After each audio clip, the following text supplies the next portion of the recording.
Welcome back, ladies and gentlemen, to another edition of Let's Talk Fantasy Football. I'm your host tonight. My name is Nick Walsh, and I am here with my good friend. He is my tired friend. He is my recovering friend. But he is your fantasy football analyst friend, I suppose. I'm here with the Dio and Don Chrisman. Don, what's up, dude? Walshy, I am tired, but you know what? Your air quality isn't so good, so we're both, in disarray, but we're ready to bring back LTFF back to our listeners again. Oh yeah, 100%. Sorry if we missed you last week. Just confluence of a lot of things sort of coming together, but now you have semi-tired, semi-hungover Don and your old pal Walsh, who's in the middle of the state of California, which is burning down. So we're both in good shape, and we're ready to get some info to you. But first, on we are here courtesy of Auction Draft. So while the NFL season may officially be half over, your hopes of drafting a fantasy team for 2018 are not gone, because with Auction Draft, you can draft your team at any time and have a 5-week season with your friends. So that way, when you pay too much, hoping for Le'Veon Bell, hoping that he shows up, which he officially has not and will not, you'll get another shot to get it right in 5 weeks. So sign up now by going to letstalkfantasyfootball.com/auction draft. Use the promo code LTFF. That's all capitals, LTFF, and save 50% off your league. So Don, we got some big injury news from this past week. A couple of them, will really affect fantasy teams down the stretch. And we'll start with the one I think that really has the most impact, which is Cooper Kupp tore his ACL. He is done for the season. Cooper Kupp's been a fucking stud this year. Yeah. Just incredible. Like, if you owned him at all, like, we were kind of weird on, like, whether he was going to be an every week starter. Like, when he's been healthy, he's been great. So if you're a Cooper Kupp owner, how much does this affect you? And what can we expect from the Rams offense, I guess, going forward? Yeah, it's definitely a big hit for that Rams offense because they really seem to have every piece. They had 3 really good receivers on top of the best running back in the league. So that's a big hit for them. I think obviously this, if you're a Robert Woods owner, a Brandon Cooks owner, this is something where this kind of would elevate their target share at least. And for those owners, you're probably going to see a little bit of a bump.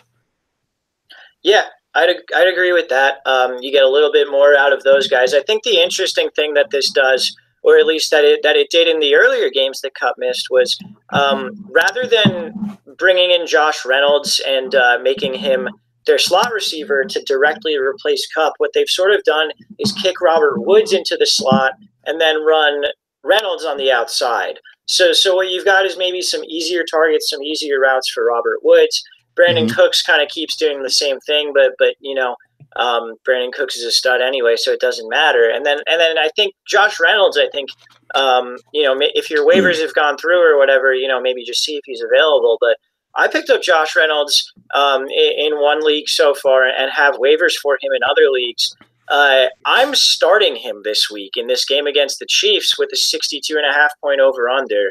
I think Josh Reynolds is like the top wide receiver pickup of the week. Yeah, and I heard he plays way better in LA than he does in Mexico, so that'll also help out. Yeah, no, that field condition is crazy. It's wild that they have to do that. I guess there was like a concert there last week, and they said it fucked everything up. Yeah, that's a major hit for them. Yeah, that sucks for Mexico City. Or I'm sure there are people who like plan trips down there to like see this game, but it sucks. What can you do, I suppose, for fantasy purposes, though? I think all continues to stay the same. I cannot wait to watch that game. Like, I'm going to get into work so early so I can leave work by like 4 o'clock, just so I don't miss a single second of that game. Yeah, that game's going to be awesome.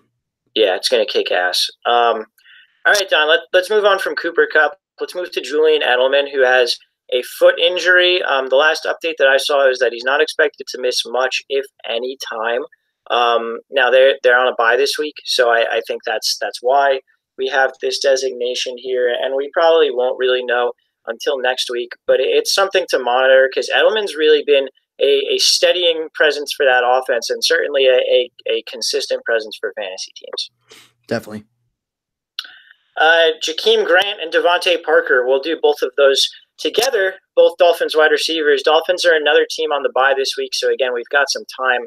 But Jakeem Grant, carted off, apparently avoided a serious injury despite that. And then Devontae Parker is week to week with an AC joint sprain.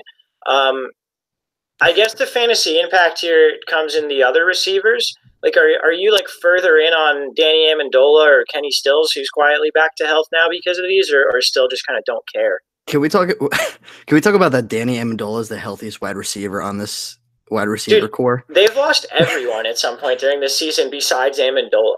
and Danny Amendola literally has gotten hurt like every single season that he's played in the NFL. Yeah, he's been a glass man for his entire career, and now like everyone but him. So I'm sure he's the next domino to fall there, but we'll see. I would assume, but yeah, this definitely takes a big bump. I mean, he really has been since week 6 has really gotten a good amount of targets, averaging like about 6 to 7 targets or 6 to 7 receptions per game. So if you're in a PPR, half point PPR, I mean, he's pretty much been playable every single week. So if these guys are out, I mean, he's going to even take a bigger share of that. So yeah, definitely. Yeah, I'm pretty in on Amendola. It's worth noting as well that Tannehill started throwing this week. So we'll see what the quarterback situation is. I don't know if Tannehill's an upgrade over Brock Osweiler, who has definitely come back to earth after that first game against the Bears. But I mean, I don't think it matters too much because Amendola's targets are all just like, get open over the middle and catch it for 8 yards, that kind of Right. shit. So we'll see. And I think, depending on the injury news here, I am intrigued a little bit by early season darling Kenny Stills, just because we know he has the big playability. So if he's on the field for 97% of the snaps or that kind of thing, there's a chance he can break them. Again, this is not till next week, so we'll have time to talk about it. But I'm a little intrigued with him as maybe a fill-in or a guy to stash on your bench. Yeah, for sure. Let's talk about Marvin Jones. He's day-to-day with a bone bruise on his knee. I did not actually see an update today on this, but it sort of narrows that target share even more with if he does lose any time. Do you have any insight or any opinions on Marvin Jones here? No, I haven't seen any updates since Monday as well, so I don't know. I mean, Kenny Galladay seems to be back in form beforehand, so this is just going to help his value quite a bit. And maybe if he doesn't play, I mean, what do you think about like Theo Riddick? Because he's kind of healthy again. You think he would be more of a presence with being a pass catching back in that offense? Yeah, no, it's definitely a good thought. One of the things that I need to do this week, certainly, and something that I haven't done yet, is kind of look at who was on the field after Jones went down. So look at these guys who were replacing him with these snaps. You mentioned, obviously, Galladay would be in line for a huge target share. It's very, very possible that they would get Theo Riddick maybe out in the slot a little bit more than they have, or get him on the field with Kerryon Johnson at the same time. Yeah, I got to look into that a little bit more, but I do like where your head's at. And just as an update in general, Marvin Jones did not practice today. Today is Wednesday for those of you keeping score at home. So Marvin Jones not looking spectacular so far. Keep an eye on that practice report going forward. Let's see. We also have James Conner. He was in the concussion protocol, or he is in the concussion protocol. He is not expected to miss time. So just know that he did get concussed. It shouldn't be an issue going forward. Feel free to continue rolling him out. So definitely pick up Stephen Ridley is what you're saying. Definitely, yeah. Whatever you can do, or whatever you do this week, make sure your number one waiver is for Stephen Ridley. Yeah, no, I don't think you need to do that. And I guess we kind of alluded to it before in the read for auction draft, but Le'Veon Bell officially not back. So solidifying Connor. Interestingly enough, Connor's on pace for a better statistical season than Bell has ever had. You can make arguments one way or another who the better back is, and whether the fact that offenses in general have been up this year is playing into that, but the fact of the matter is that James Conner is on pace to score more fantasy points than Le'Veon Bell has ever gotten in his career. Yeah, pretty wild. Yeah, he's good. Yeah, he's a a good player. All right, let's talk about Jordy Nelson and Martavis Bryant. Nelson has a knee bruise. He is questionable for this week. Martavis Bryant, we still don't know. We're waiting on MRI results. Fear is a torn PCL. Definitely going to miss some time. Walsh, Sorry, go ahead. Can you clear something up? I was away this weekend, and I was just getting notifications and texts, and I thought I saw it on SportsCenter notification too. There was a rumor, correct, about Jordy Nelson retiring? I actually didn't see anything about that, but I could be wrong. I got people were sending to me on Instagram. I'm pretty sure I got a notification from SportsCenter. I don't know. I was doing a lot of running around this weekend. I was at a bachelor party, and I got sent on Instagram posts through the direct messages and a notification that Jordy Nelson was apparently retiring. And then I was told 3 days later that it was apparently a rumor. So I don't know. I guess he's not. Seems not to be the case. Yeah, I mean, I wouldn't be surprised if he doesn't want to come back and play for the Raiders after this year, or for if I'm him with this knee bruise, the doctors are going to be like, "All right, Jordy, you're cleared to practice." I'm going to be like, "Are you sure?" and slip him 100, that kind of thing. Because who the fuck would want to play for this terrible, terrible team? Regarding his retirement, I'm not entirely sure on that, but for now, it appears like he might miss some time. I guess the question becomes, does this affect our fantasy decision making at all? I posit that it does not. Do you have any opinions on this? No, it has no effect. Maybe shrinks the target tree for Jared Cook and the likes of Seth Roberts, who is really the only healthy wide receiver left on the Raiders. Oh God! Oh no! What a dumpster fire, man! Yeah, Dwayne Harris.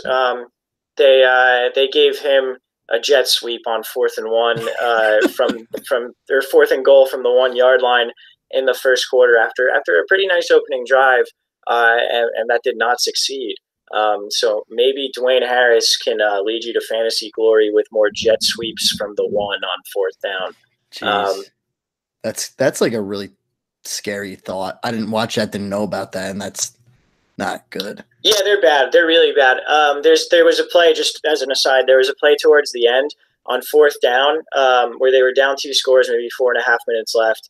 And 4th down, they call a screen pass, and it's not there, not there at all. And instead of trying to force it or maybe just look for someone like deeper, because there's got to be at least one other guy running a route, sure, there, right? Carr just throws the ball at Jalen Richard's feet, like one of those plays where it's oh, it's not there, we'll take we won't give up anything, we won't make a mistake, and we'll get him on next down. But it was 4th down. Oh my God, dude! Might as well have spiked it. Yeah, pretty much. It's part of me was I wonder if they told him to just do that to protect the tank because they don't want to win this game anyway, and they want the first pick. But we'll see. I'm getting too far down the Raiders rabbit hole here, so let's move on to a couple other injuries. We've got Ronald Darby, cornerback for the Eagles, torn ACL. That secondary was already banged up. His fellow starter, Jalen Mills, has missed time. The Eagles feel like a team to target on defense and in the passing game, which they haven't been all year. Do you have thoughts on this now, Don? No, it's smart. I mean, you can't look at the Eagles, defense as something as it was last year. Different team. They're not playing as well. Their offense is getting into line, but the defense is not. So that is something that you can definitely look at other than just thinking about going against a Browns or an Oakland Raiders. That's someone else to target as well. So it's definitely a good point.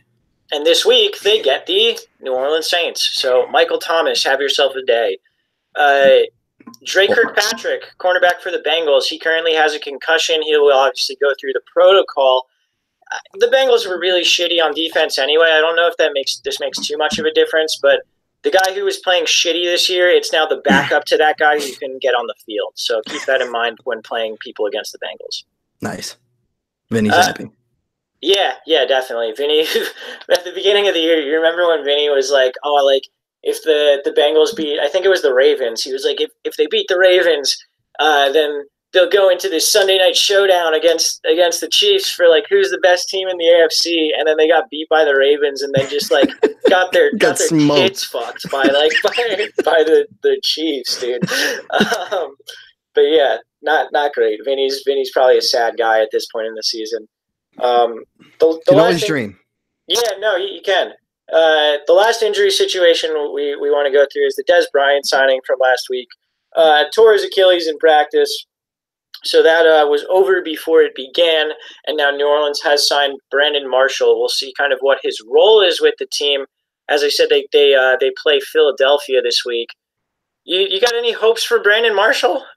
No, dude. I think he just is either like a red zone decoy or target, and that's about it. Just because he's a big body.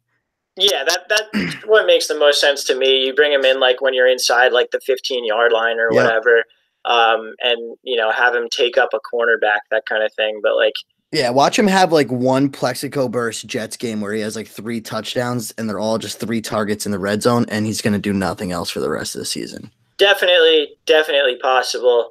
For my money, Traquan Smith is still the peripheral wide receiver to own on that team, even with Brandon Marshall there. Definitely.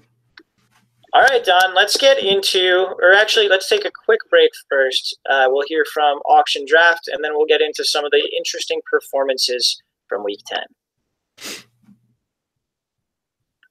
All right, guys, that was Auction Draft. Again, make sure you're checking them out. You can still sign up for a 5-week season there. Don, there were some good and bad and some just kind of weird performances from this week.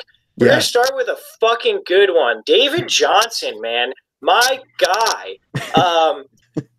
David Johnson, so first of all, if you had told me at the beginning of this year that my fantasy season would potentially be saved by Byron Leftwich, I would have told you to fuck yourself.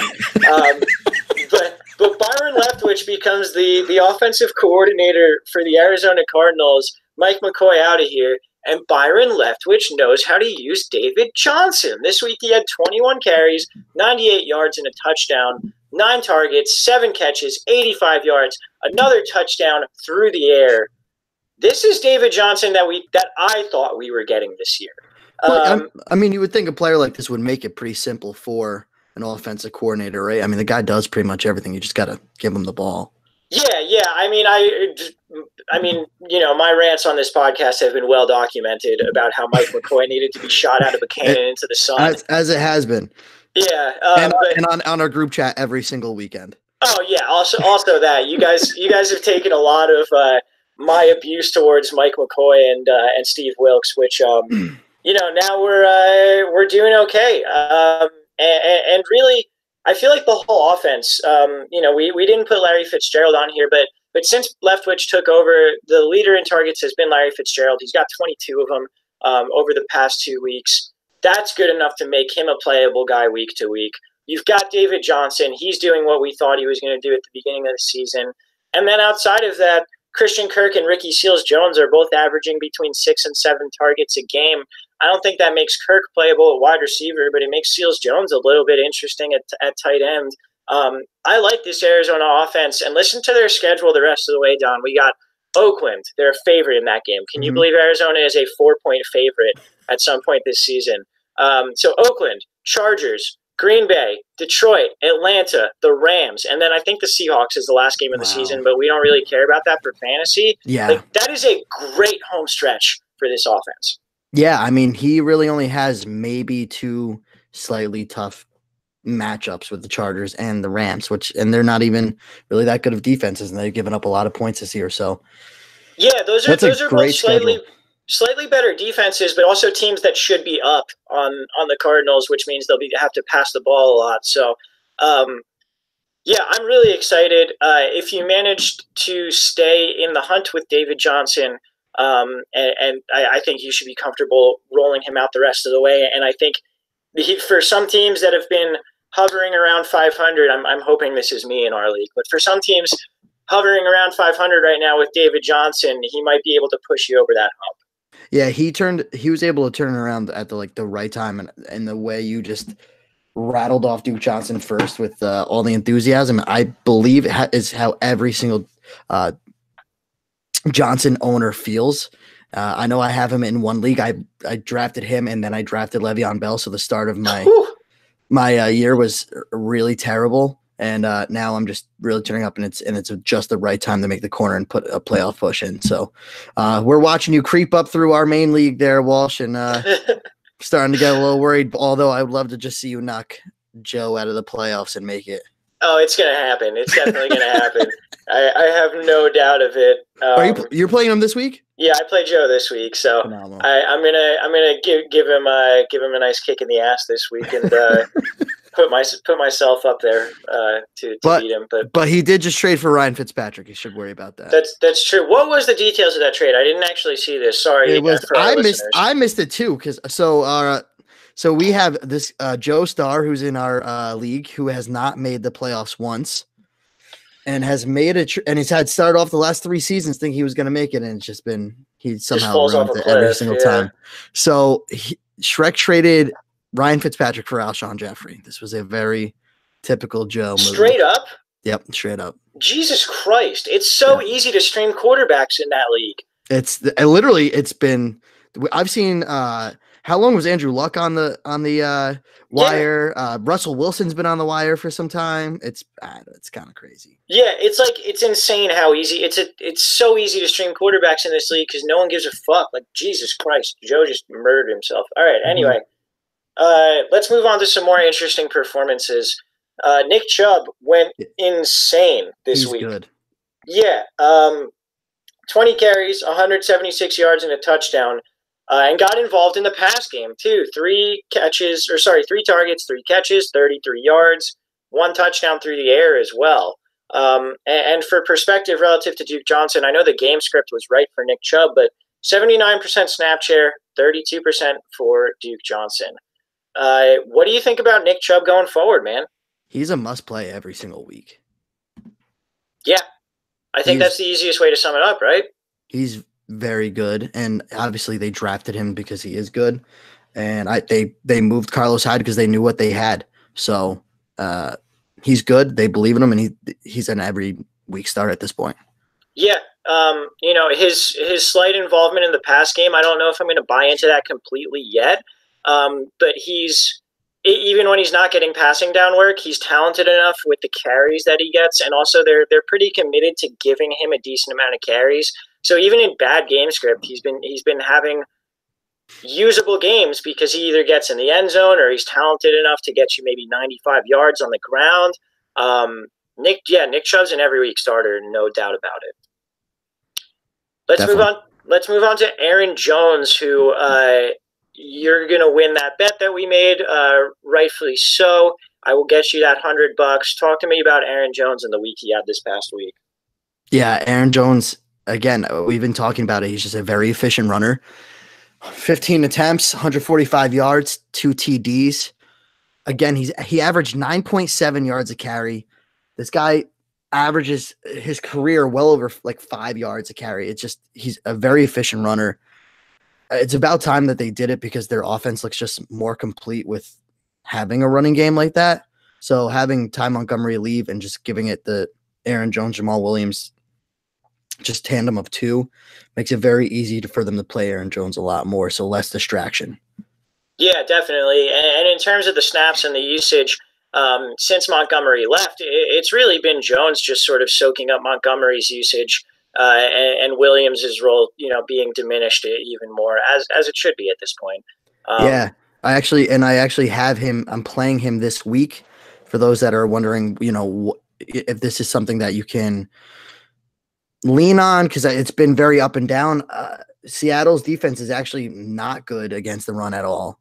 He comes off a big week, and I actually plugged Aaron Jones over like an AP this week. So that's the threshold I was looking at, and I'm squeezing him in there. Yeah, I like that play. I think that's the right play. Yeah, Aaron Jones is really fucking good. You talked about Seattle. They play the Packers on Thursday. We'll have that game covered for you later. But first, their running back situation this past week. So Chris Carson, not healthy, didn't play. Everyone was like, it's Mike Davis week. This is it. He's getting all the work. So what happens? Rashad Penny comes out and gets a touchdown, of course. If you really break down the work of it, Davis was in on 57% of the snaps to Penny's 40. Davis had 11 carries for 58 yards, also got all the passing work, 6 targets, 4 catches, 22 yards, and a touchdown. So that's still a pretty solid game. He didn't, kill you, but Rashad Penny, 12 carries, 108 yards, 1 touchdown, 0 targets in the pass game. But yeah, Rashad Penny came out and played well for the first time all year and really got used. I know the quote from Pete Carroll this week was, well, it seems like Carson's going to be healthy. We don't know how this is going to break down. We don't know if we're still going to give Rashad the ball. I don't fucking know what to do here. Do you have like any sort of insight or sort of inclination either way, or like which running backs are going to have value? Well, when Pete Carroll doesn't know, that's when it's like really scary because even when Pete Carroll says he's, going to lean on a certain running back, it's never the case when it comes to the actual game time and you play that running back. This has been one of the offenses where you never know because they're playing more than one running back, and it's always the opposite one of who you play. So I'm staying away. Listen, they're going against a Green Bay defense who gives up a lot of running yards and passing yards. I just don't know who would be your best play at that point. If you need to play Chris Carson, he's healthy, I think it's fine. I would rather play Chris Carson if he's playing than I would Rashad Penny because, again, like you said, this is like his first big week. So, and he's only going to be running. He's not going to be catching the ball at all. Yeah, that's a good point. I think I'm with you on that one. Would you be looking to pick up Penny, or are you just kind of taking this as sort of like a fluke week and leave him on your waiver wire? Man, he's not my first waiver target. If you need a running back and he's like the next best guy, like for instance, I've started to pick up a lot of Theo Riddick in leagues where I am like really hurting and running back. If there's like a Theo Riddick there or Rashad Penny, I'm still going to go Theo Riddick, especially in like any type of PPR standpoint of a league. I think that's pretty fair. I'm right there with you. It's going to be a frustrating situation. And as someone who owns a ton of Chris Carson, I'm pissed. So we'll see how it works out. Let's move on to Julio Jones. Touchdowns in back-to-back games after going 7 straight weeks to open up the season and going most of the end of last year without one as well.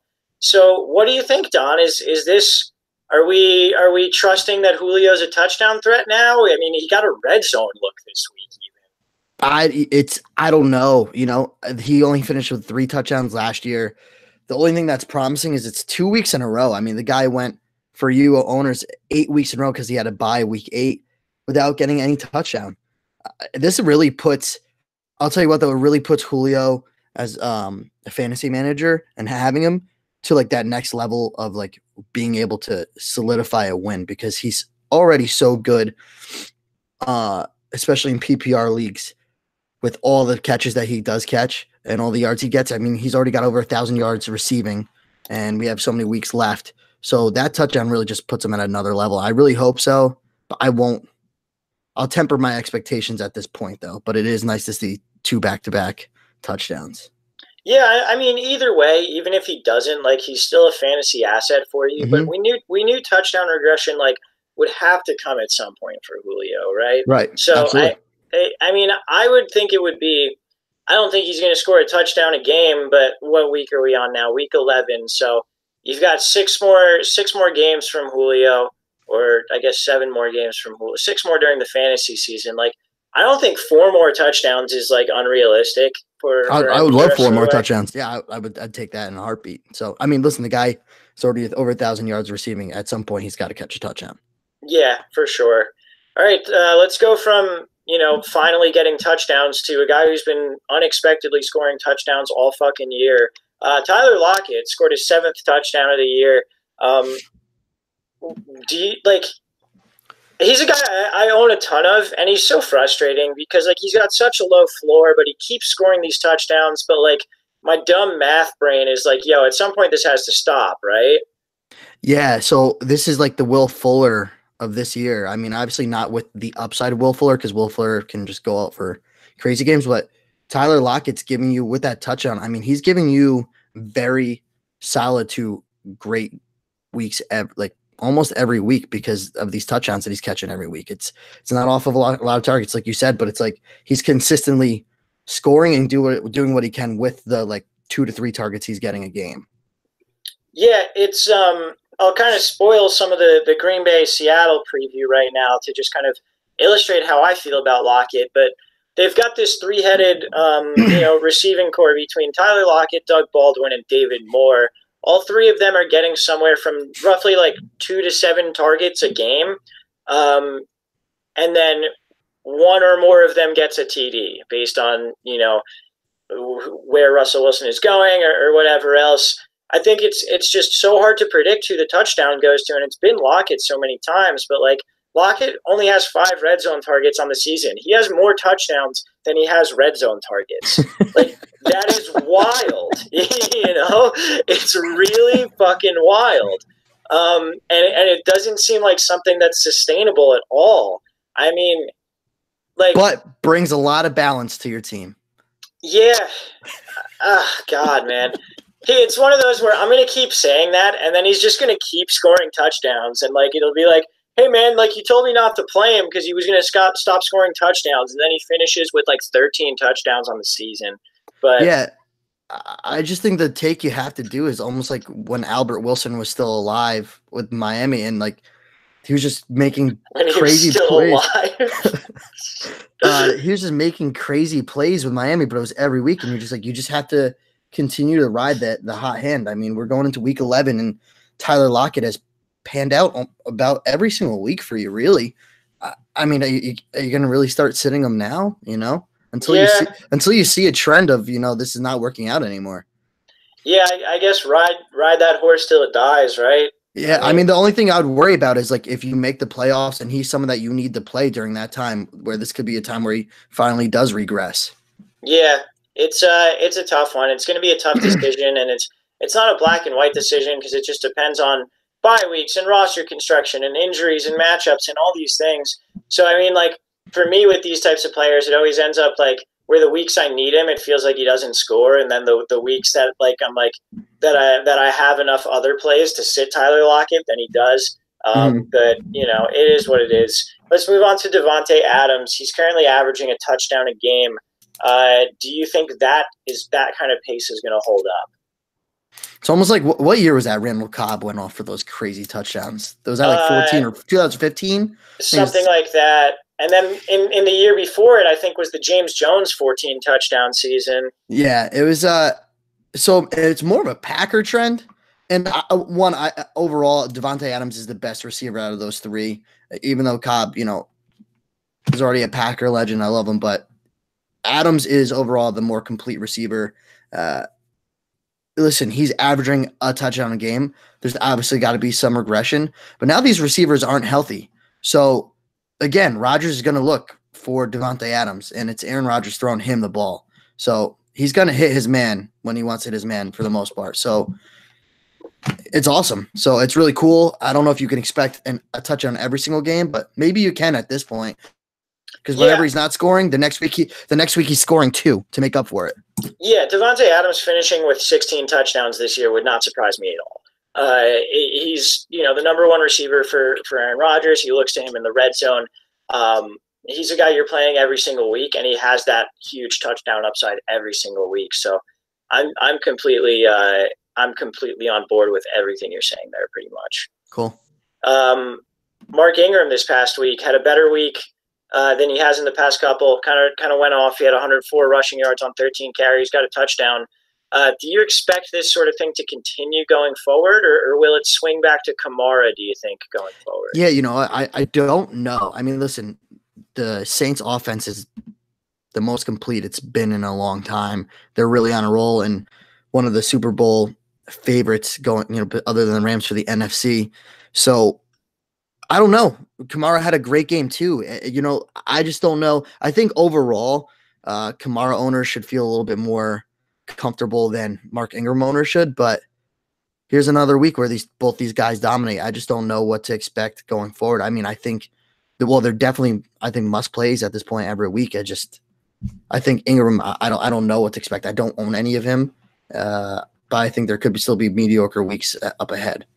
Yeah, I think it depends a lot on matchup. Like this week, they really got out ahead, and Kamara only played, I think, 45% of the snaps in this one. So in games where they feel like they need Kamara, or maybe the matchup is better for more of a pass-catching guy, it seems like they're still going with Kamara. But in a game like this where they just came out and fucked up the Bengals, like Ingram, did perfectly fine for what was needed. So right. I agree. I think they're both kind of every week plays. I think Ingram has a much lower floor and honestly probably a lower ceiling as well. Right. But it's still someone I'm comfortable rolling out every single week. Yeah, definitely. That offense is too good. Yeah, dude. Whenever you can get a piece of that offense, like in some leagues, like I might start like Traquan Smith this week just because like fuck it, like Hmm. like they're playing against the Eagles, like he's out there on most of the snaps, like it's possible. But And he's a even, deep ball threat. He's going to get striped one at yeah, least. even if you've been starting Ben Watson, like it didn't work out this week, but like he honestly hasn't been the worst tight end to start this year, which is saying something. Yeah, Um, absolutely. All right, speaking of tight ends, let's move to the Colts, where Eric Ebron had 3 touchdowns. He ran 12 routes in this game. He was on the field for 20 snaps. Jack Doyle doubled him in snaps, routes run, and targets. Ebron got 3 touchdowns. What do you make of this tight end situation? Yeah, I've honestly, I finally picked up Ebron after like week 3 in the league, and I'm just rocking him every week. I understand that, just like you said, he only had 12 routes run, but all I do know at this point is Luck looks for him in the end zone, Uh-huh. and he's going to throw to him in the red zone. So the upside is so crazy with once they are on the red zone that I feel comfortable playing him pretty much every week. Yeah, I 100% agree with you. I think if I have Ebron and maybe like another tight end on my roster, I think I might be trying to trade Ebron right now, just to see if I could get some more value at a different position. Again, it depends on your team needs. But like if I'm starting Ebron every week, I'm fine with that because there's no floor for the bargain basement tight ends right now anyway, like the CJ Uzamas, the Austin Hoopers, these types of guys. There's no floor for these guys as it is. So it Right. doesn't matter that Ebron's floor is low. We know his upside is higher than those guys because Frank Reich draws up cool fucking plays for him and Andrew Luck looks for him in the red zone. Mm-hmm. It's one of those where I don't think it detracts from Doyle's value, which also Doyle did get tackled on the one this week. And then the next play was a touchdown to another tight end on the team, Mo Alley Cox, uh, which was just great. I was very pumped on that. But I don't think it affects Doyle really too much. I don't think it makes him that much worse of a start. But at this point, Ebron's a guy you are starting if you need to be starting him, and I don't think like he's the worst start you can make. Yeah, that's fine. I mean, I think the trend is that Luck likes his tight ends. How you doing?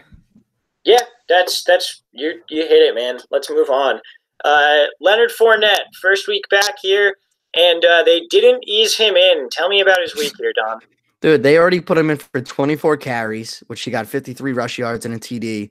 And then they also he had 5 receptions for 56 yards and a TD. That's a heavy workload for a guy that has been suffering hamstring injuries and is finally back after however many weeks of being injured.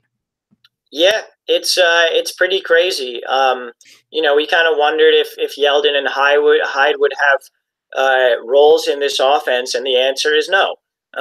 When when Fournette is healthy, Fournette is the guy.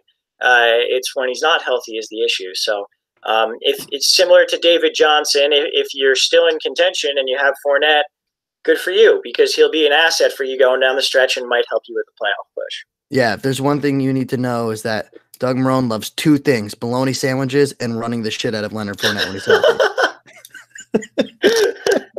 What's the deal with him and bologna sandwiches again? Like I forget what interview it was, but like it's like they had like a whole segment on how much Doug Marrone loves bologna sandwiches. Like he eats it every single day, and he's like, and it never goes bad. Like if it's like a little bit older in the fridge and it's got some film, I'll just fry up a bologna sandwich and the film just burns off. And I was like, that's disgusting. Yeah, Doug Marrone has like a mutant stomach. His stomach looks like the three-eyed fish from The Simpsons. Like it's Oscar Mayer Marrone over here, man. It's crazy. That is insane. Let's move. Let's move to a former Jaguar in Allen Robinson, who like Fournette came back healthy this week for the first time in a while, and was really used a lot. So six catches, 8 targets, 133 yards, 2 touchdowns. That's pretty good. What do you think about his outlook the rest of the season, Don? Yeah, I think at this point he's a play every week. I would play him this week. One of 2 things. Allen Robinson, He's obviously got the talent. He just balled out, but Mitch Trubisky is on fire at this point. Mitch Trubisky is another must play every week. So Allen Robinson is the most talented receiver on that team, and Mitch Trubisky is really turning it on. So I think that, if you have Allen Robinson, to definitely, or if you can even buy Allen Robinson low at this point, if you're trying to make a playoff push and need a receiver, want to buy him low, I would definitely try to do so. Yeah, I'm a little worried this week by the matchup with Xavier Rhodes in Minnesota. We'll see if he does end up shadowing there. I'm probably going to be on Anthony Miller in terms of the Bears wide receiver this week, and I'll probably be wrong about that. The Bears wide receivers are pretty hard to predict, but it's you're right. Allen Robinson seems like he's primed for a nice run here down the stretch, and we know that he's a big guy and an effective red zone threat. So I'm right there with you on that. Yeah. Let's talk about the Bengals offense, who were really very disappointing in this matchup against the Saints that we were hoping would be, or I was hoping would be high scoring. So, obviously no AJ Green, and Dalton splits historically without Green and without Eifert are awful. So, we could have predicted this, but still, Tyler Boyd disappointing. John Ross got 6 targets, got in the end zone. He was sort of the lone bright spot. And then Joe Mixon was a very, meh week. Uzama only got 4 targets. And the Bengals only ran 43 offensive snaps, which is pitiful. So do you see them bouncing back the rest of the season? Do you see guys like Boyd, Ross, Mixon as being usable fantasy assets, or is this the Bengals we should expect going forward? Man, I'd like to think that I like Tyler Boyd still. I wouldn't get off that train. I don't know if I'm playing against Baltimore next week, but I think if anyone, I would definitely still stay on Boyd. And I think Mixon, has proved that he still is a solid running back, even though having a bad week. He's still, a low RB1 to mid RB1 value. So, and you drafted him at a higher position. I'm not going to stop playing him. Yeah, I'm right there with you. We kind of got to, if you're riding these guys, you got to hope for it. I think John Ross should be rostered in every league right now, at the very least, just based on the amount of work he's getting and the fact that he did get 6 targets. He led the team in targets, so that's pretty good. Yeah. I think we got to hope for the Bengals to kind of pick it up a little bit here down the stretch, but we'll see. What I will say is more fantasy wise is I think you can hop off of streaming Dalton. Yes. I think that's been the biggest thing. I've definitely streamed Dalton in a league or two this year and have been disappointed, especially with the matchups that he was going against. We've talked about early in the season quite a few times. I think there was like 5 weeks in a row where Vinny's like, stream Dalton. So I think you can get off that train at this point because you just can't feel confident with how inconsistent he's been playing, especially with when he should be playing well against certain matchups. Yeah, very much agreed. I think I'm going to for the rest of my fantasy football career, keep in mind, even if it's a good matchup, if AJ Green's not playing, I'm not streaming Dalton. Just like keep repeating that to myself over and over and over again. Yeah. But we'll see, I guess. Let's move on to Corey Davis of the Titans, who really blew up this week. What do you think about this performance? Son, you buying into it, or you think it's an illusion? Walsh, I want you to break this down to our listeners, especially for those that are a little bit newer to fantasy. So, Walsh, I had texted in the group because for a lot of reasons. One, Matt had just traded away Corey Davis. It was Corey Davis and Gronk for Jimmy Graham and I forget the other. I don't know. The other person was the main reason of the let me trade see if I can look it up real quick. But in the meantime, so we've talked about it that Tennessee Titans offense hasn't been great. Mariota's been not great, and neither has Corey Davis. So I texted to Matt I was like, "Hey, good move on the trade." And then after the weekend when he went off, I was like, "Holy shit!" And then Walsh, you were like, "Well, he was kind of slated for that," and I oversaw that. And then when you were talking about all his targets, I started looking up his targets for the year, and his targets are ridiculous. So, Walsh, can you kind of go over Corey Davis and what you think? Because I had definitely had overseen all the targets that he was getting and was not expecting that versus you did expect it, and it did pan out. So Yeah, for sure. I mean, the matchup was good this week. And like you expect them to. I expected them to score a lot against the Patriots this week, not in the way that it happened. But basically, Corey Davis had this blow up week on 10 targets, which he's averaging almost 9 targets. So it's not like this is an aberration in terms of workload for him or the amount they're trying to get him the ball. It's also his fourth double digit target game out of 9. So he's been getting heavily targeted for the entire season. The issue has been this offense has been bad, and he hasn't really been able to make anything of it. So in this good matchup, he was able to, he was efficient catching the ball, and then he also got in the end zone, which you could chalk up to luck more than anything else. But even without that touchdown, I think it was 7 catches for 120 something yards, something like that. So even without that, he's having a great game. I think in matchups where you either expect the Titans to score a lot or where the secondary is weak, Corey Davis is very playable going forward. But again, he does have a low floor because the Titans are bad. So that was sort of my take on the whole situation going into it. Yeah. No, I mean you were more right than I was. So because the person that got him, and it was for Philip Lindsay as well, by the way. Oh, okay, there we go. That's what it was. But the person that received Corey Davis, which is why we was more brought up in such a big deal in our league, his name is Chase, and he plays really ridiculous players all the time, and whenever he does, they always go off, and it just always pans out. So it was more of like I was drunk and I was like, oh, here we go. Chase just, trading for this fucking bum and puts him in the lineup and puts up a 22 spot. Like, fuck this. So yeah, no, absolutely. And on surface level, that is really what it looks like. But I think there was reason to kind of at least expect that could have happened. No, definitely. And I mean, there you go. I don't think many people. I didn't own any Corey Davis. I didn't care for the Titans. I haven't really paid too much attention to them. But after you said it, I was like, no, I'm gonna prove Walsh wrong this time. And then I looked at all of his targets. I'm like, I'm just gonna retract everything. Well, fair enough. That works then.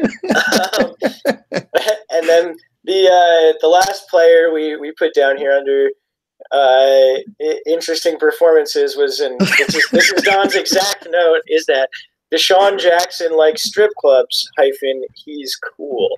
So Don, what do you want to talk about here? Yeah. So I was in a bachelor party this weekend and walking the strip club, and there's in Tampa, we're chilling. Right? In Tampa. I won't say where. I don't want people going to these if we have all these Tampa Bay listeners anyway, and going to this place and looking for Deshaun Jackson. But there was a group of us, and then one of my buddies is like, hey, that's Deshaun Jackson. And I'm like, yeah, right, dude. And then I turn around, and there he is in a corner with a few of his guys, and there's Deshaun Jackson. I'm like, weekend made, throwing Deshaun Jackson in every lineup just because I saw him at a strip club right now. What night was that? Friday? That was Friday night. Okay, so Friday night, Deshaun Jackson at the strip club. Yeah, it was really sick. And then everyone was like turning around, looking. I'm like, dude, come on, we got to stop looking at Deshaun Jackson. I'm chilling do his thing. Also, you guys went first night strip club on the bachelor party. We went every night strip club. Oh, okay. It was one of those. Okay, that's always like the weird decision on like the bachelor parties. Is it like, do we go to the strip club or get strippers like first night? Like, do you do it the second night? If it's a 3-nighter, which I don't ever want to do a 3-night bachelor party again in my life, but like you got to that third night and it's like, well, you already did at least one of the first two, and you're like, do we do this again? Like, you just rally. You just rally and go. But Deshaun Jackson did get to see 2 of our guys get kicked out because they fell asleep right front and center at the strip club. So good.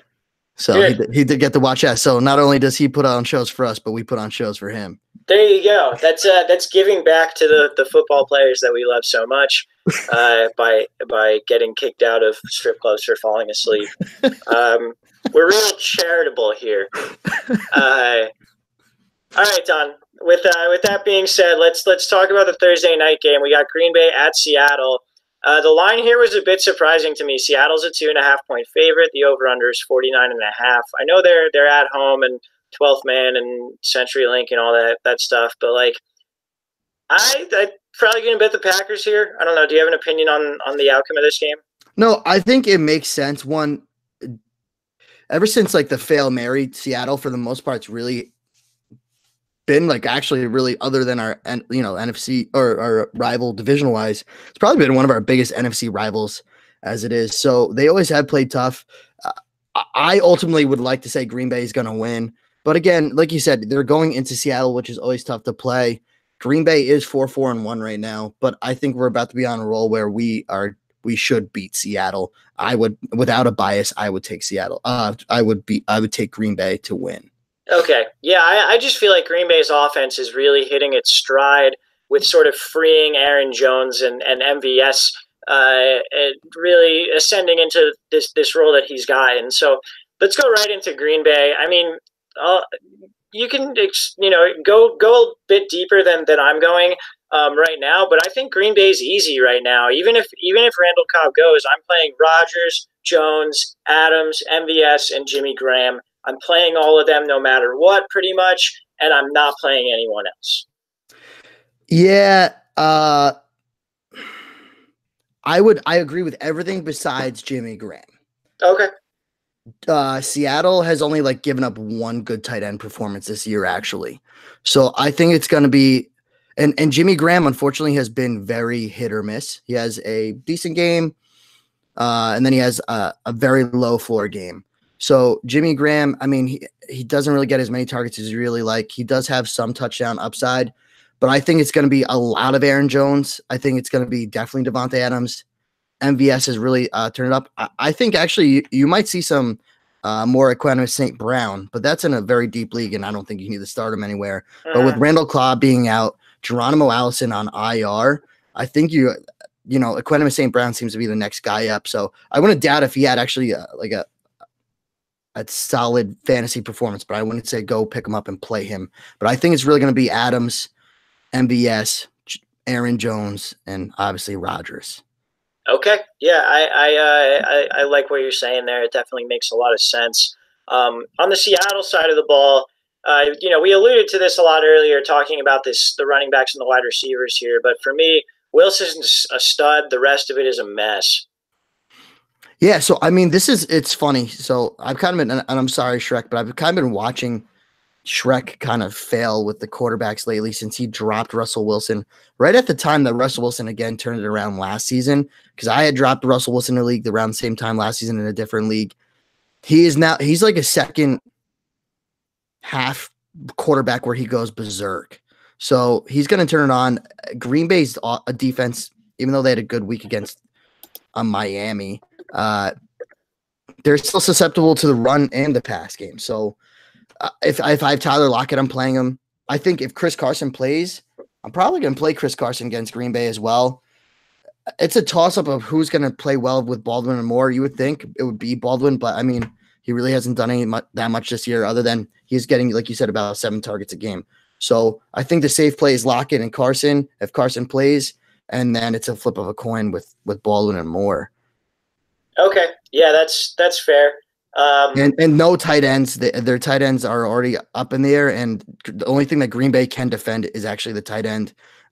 They've given up I think less than 50 yards or a touchdown in the last 5 or 6 games. So that's the only thing they can somewhat defend at this point. Yeah, I mean, you might have been tempted to play Nick Vannett after last week.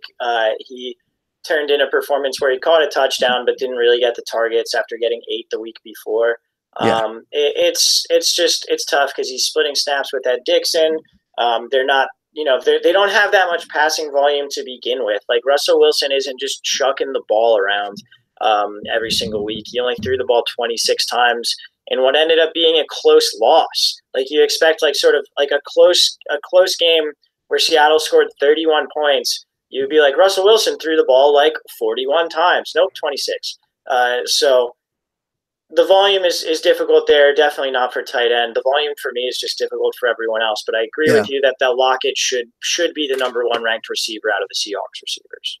Yeah, you just can't sit him at this point, especially against a Green Bay defense. Yeah, that's true. Green Bay defense has been porous. Mm-hmm. So that does it for this game. I think we both picked the Packers there. So yeah, that's pretty solid. You got anything else for the listeners before we wrap up here, Don? No, I think you should just tune in. Walsh, it's you again for the preview, correct, with Vinny? Yep, I'll be back with Vinny. We'll be recording that Thursday night. So Friday morning, Saturday morning, you should have the two parts of that on your podcast feeds. Keep an eye out for those. Vinny is not working for the next 2 days, so he will probably be drunk. Just And playing video games for 18 hours straight, hammered and ready to cast. oh yeah, absolutely, 100%. I know he's what was it? He's at a concert tonight and he's getting drunk there, and then he's not working tomorrow. I don't know why he has the next 2 days off work, but he does. Um, but yeah, so that'll be fun. Vinny will be in rare form, I'm sure. And I will try my best to finish the bottle of red wine that is currently in my kitchen. So we'll do our best. We'll get you guys the information that you need. Don, thank you for joining me on this one. I really do appreciate it. Hell yeah. And I guess for Let's Talk Fantasy Football and for Don, I am Walsh. Later, podcast.